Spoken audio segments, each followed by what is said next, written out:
I lied. I deceived. I made false promises. I manipulated my audience. I told you guys that I would be doing this 3 times a week for the rest of my life. And now here I am, sitting in front of a white wall in my apartment as an empty Pringles can holds up my computer charger so I can record this, telling you that I failed, telling you that the promises I made were not kept. I went to Korea with my family. It's true. I went to Seoul, but did I lose my soul on the way there? When I started my 10-day journey, I told myself I would record the episodes while I was in Korea, South Korea. And when I got there, I found that traveling with my family, the jet lag and the amount of emotional and physical energy it takes to travel anywhere was way too much to add on top of a recording session 3 times a week. Was I going to do it in Korean? Was I going to do it on the train to Busan? I don't know what my plan was, but I failed. And then when I got back, I was just under a blanket of shame that I failed you guys. So this is my comeback video, episode 4. And I will be doing this weekly, but the whole idea of doing this 3 times a week is a lot. That was kind of dumb of me. So I'm going to do 1 episode a week like everybody else. Like, why do I try to be special? Why do I try to be like the person that does it different? Why am I trying to be quirky? You know what I mean? Like, why am I trying to be the girl with a side bang, with a side pony? You know what I mean? Like, I'm not that type of person. So this will just be 30 minutes every week, story time, us connecting. And it was really sad to watch my Spotify analytics numbers plummet. I went from 50 listeners, 50 people. That's enough to fill a small dive bar, plummet to 10 listeners, enough to fit in a Sprinter van. So that was a wake-up call for me. That was something that I could hardly even deal with. So I'm going to earn your trust back. I'm going to earn the right to have a micro podcast that I do weekly, that I put in minimal to bare minimum effort into. And it's going to be content heavy. It's going to be story time heavy. I don't have all the bells and whistles. I'm not Alex Cooper. I don't have the couch or the celebrity guests. It's really you and me. It's a confessional. It feels like me on my knees in a booth in a Catholic church confessing my sins. And that's kind of what I need. It's almost my therapy. It's almost what I need to get out of my system. It's like I'm like unloading the toxins onto you guys, which feels healthy and right. So that's what this is going to be. I'm going to get into everything I've been up to in my little break. August, September, the most important months of my life, really. You'll never believe what happened. And we'll get right into it and we'll figure out what's been going on and we'll set a new precedent for what's to come. But thanks for, if you're listening, that means that you're sticking with me. And that's the most important thing I could ever ask for. So to pick it up to where we left off, I went to Seoul and oh my God, the city is incroyable. That's French for incredible. And I absolutely fell in love with that. I fell in love with the people, the food, the terrain, the topography, the culture, the history, everything about it, the way I felt there. I went to a club, danced my arse off, and I felt like I was rewarded with the appropriate amount of attention that I just don't get in New York at all. I felt like I got to Seoul and it felt like, in a lot of ways, a homecoming. I absolutely loved it. It was so beautiful. I went and met Max, my younger brother, who's modeling there. I love that he does that professionally. Quick fact, he started professionally modeling the same day I started my antidepressants. Not to make it about me, but I feel like that's an important context. We get there and we drive into the city. We meet up with Max and He shows us all around. He takes us to his model apartment. He takes us to his model restaurant and his model bar, his model hospital, where all the doctors were signed with IMG and they were 6'2" and skinny. He took us to his model pharmacy and his model fruit cart. And it was really, really cool to see the life he lived, the extravagant lifestyle. 19. What was I doing at 19? Oh, that's right.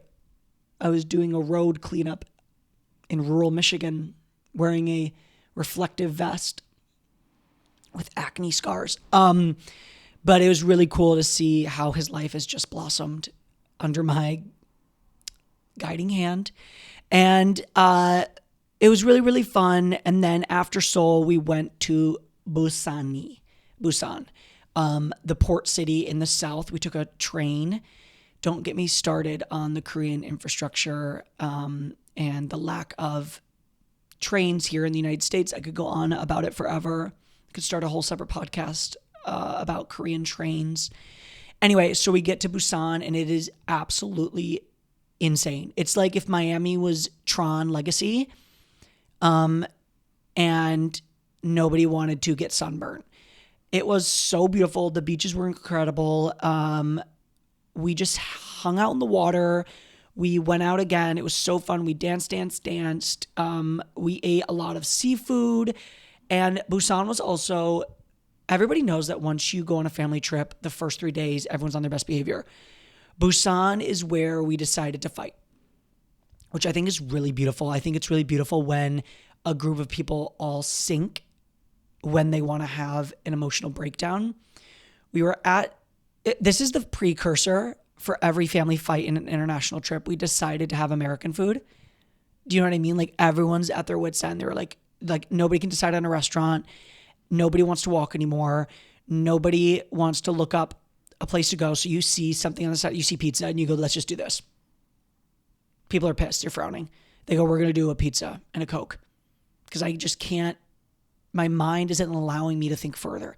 We sit down, iPad ordering. So it's going to be a puzzle. We're going to have to earn this meal. We order on the iPad. They bring us the pizza and we decide to get in a fight. We finish the meal. We're all walking in separate increments. You know that thing where you're walking back to the hotel and everybody's walking alone because they just like actually can't communicate with each other. And you kind of think like, oh, that's kind of sad, but it honestly was so healthy to get out for the rest of the trip. Because what you don't realize, especially when you go so far, is that you're still like adjusting to so many different things. Like you're eating when you're supposed to be asleep. Nobody talks about that. They talk about the jet lag and like, oh, like you're tired, but your food schedule is way off and that screws you up. Anyway, so a lot's happening. After the big fight, we woke up and had a spa day and it was everything we needed. And then we took a flight to Jeju Island, which is an island off the coast of South Korea. We flew over all the islands. It was so beautiful. And we get there, we rent a car. My younger sister gets an international driver's license. We're driving through this island. We get to our hotel. It's absolutely stunning. And for the next 4 days, we wake up at 6 a.m. and go to the most gorgeous beaches I've ever been to in my entire life. Life-changing aqua water. I felt like I was in, what is the movie about the mermaids where she has to live in the water tower? Aquamarine. That was me in the emerald waters in Korea playing mermaids with Ava. I went surfing. I got sunburnt. I just like ate fruit. My hands were sandy cheeks. It was absolutely incredible. And then I get back to New York and it's back to real life, which obviously, you know, if you ever go on a vacation anywhere, you get back home and it's time for the depression to slide right back into place. Like a perfect Tetris cube. It clears the board. All the happiness, all the like joy you felt is cleared. And that's how it felt coming back to New York. But now it's October. Halloween is threatening us with its presence. I have no costumes. I have nothing ready, but I absolutely love the temperature drop. It makes me absolutely feral for a bread bowl. Like right when it goes like dips under 60, I go rabid for soup in a bread bowl. Like, I need the crunch. I need the sourdough. I need something that's been scooped out. I want the broccoli cheddar soup. I want it. I need it. Give me it or I'll bite your arm. Like, I have been hanging out outside of Panera's, smoking a cigarette, pacing back and forth, just fucking waiting to jump. I love fall. I love the spookiness and darkness of it. I can't wait to get I started reading books again. You know what I mean? Like, it's autumn when you're like, I'm going to read a novel. Like, let's get in my chapter book era. I'm reading this book that's set in World War I. It's all about trench foot. Entire book is about how bad the trenches are. I get it.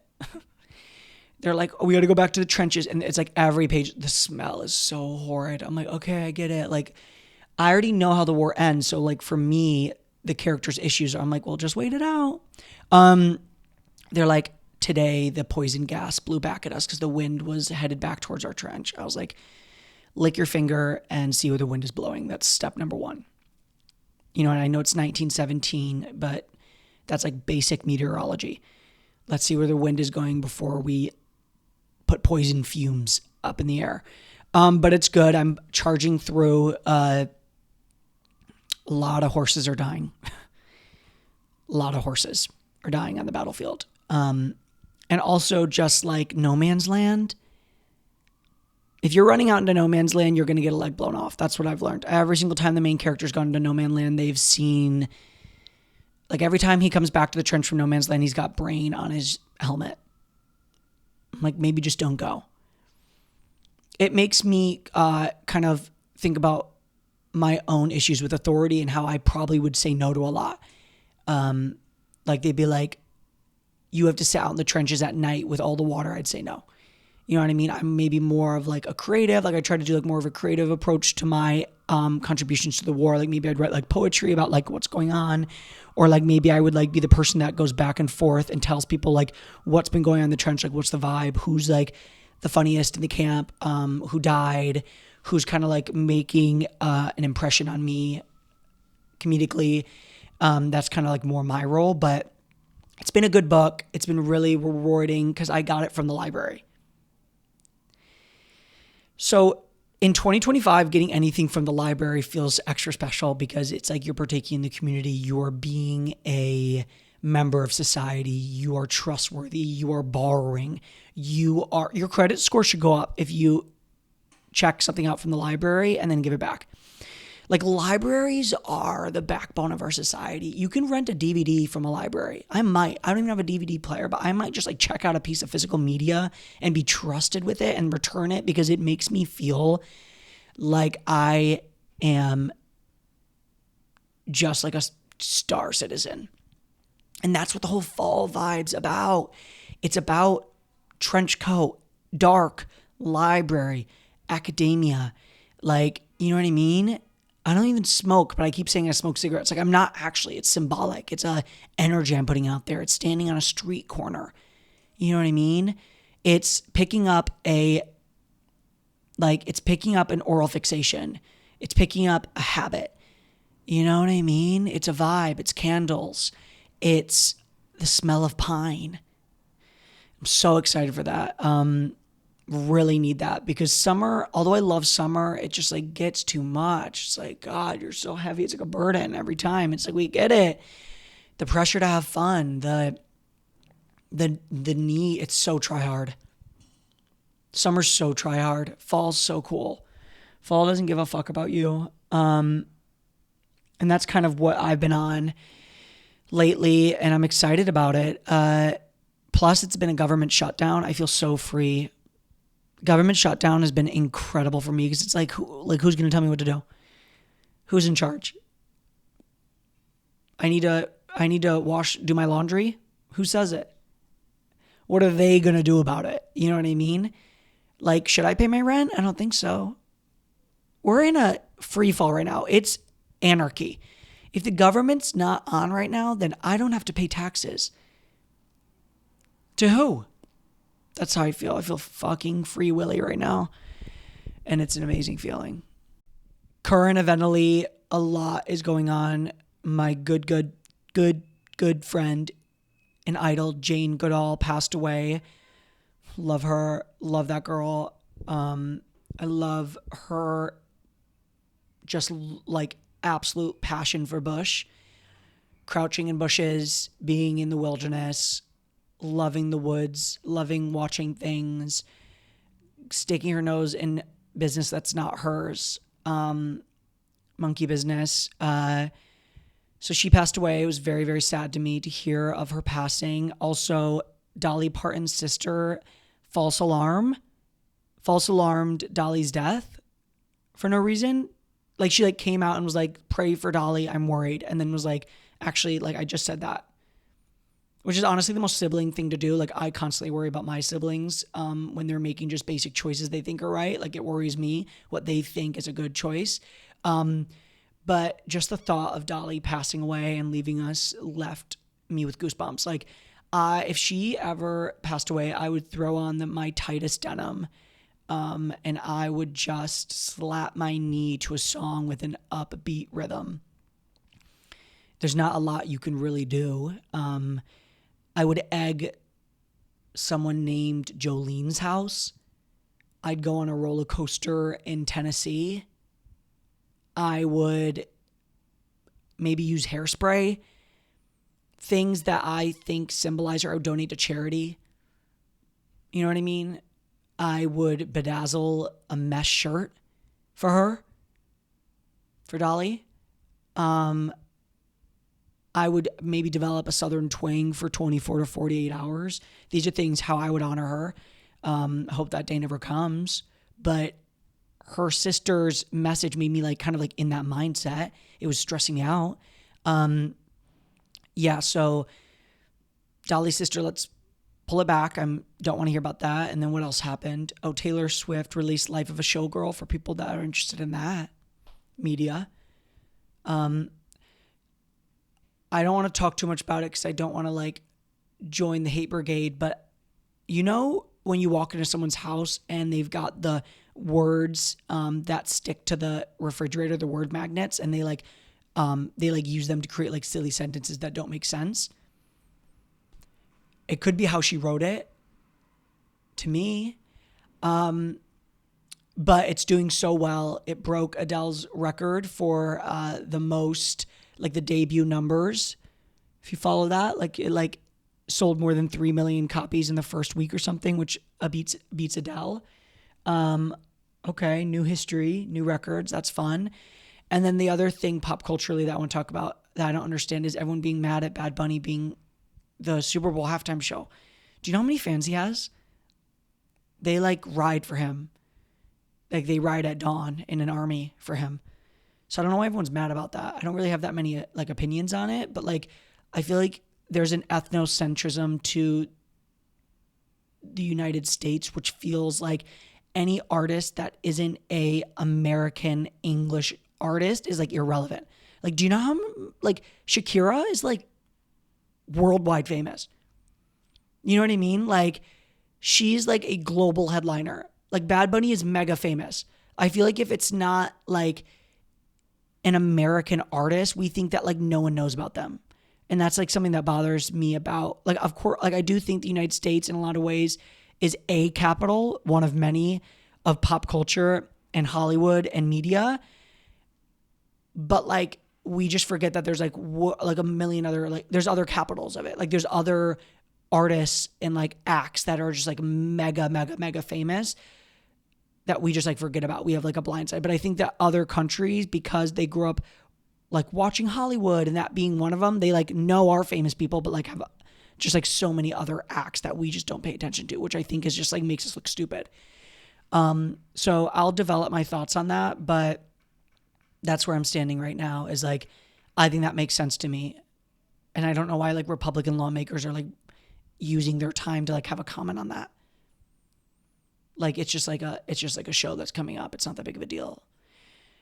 Anyway, okay, well, that's it for this episode, my comeback episode. I will be back next week. I promise. I'm not going to Asia, and I'm not going to interrupt like kind of like what we just built here.